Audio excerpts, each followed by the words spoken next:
Yvette, congratulations on a successful CIRI National Conference. In addition to the conference, there's also the 30th anniversary of CIRI.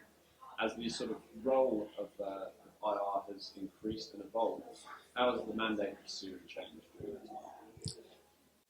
It's been an exciting time for CIRI. As the role changes for the investor relations professional, the importance of CIRI increases.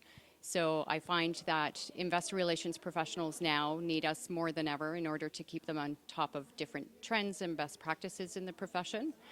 And we're seeing things now that we never saw before, dealing with quant trading and what that means for your stock, dealing with shareholder activism in a very different way, or social media, board shareholder engagement. These are all topics that weren't issues for investor relations professionals in the past. Mm-hmm.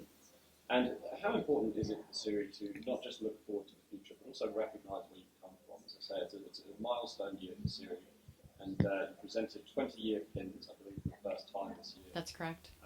And so how important is it to leverage the sort of rich history of CIRI? Oh, I think it's very important.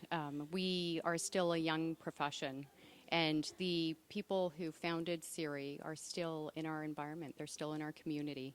And being able to recognize those individuals as we advance as a profession and advance as an organization is extremely important.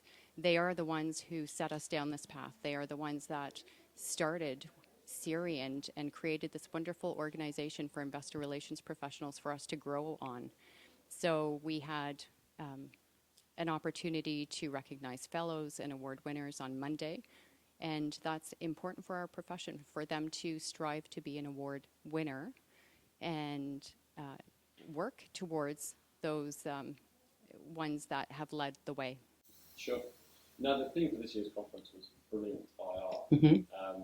We've already talked a little bit about the sort of evolving role of IR, but what were some of your highlights from the conference?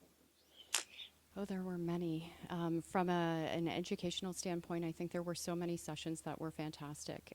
I was in a number of them regarding non-GAAP measures and social media, trends in IR communications. It's really fascinating to see how this profession has evolved and the practices have evolved.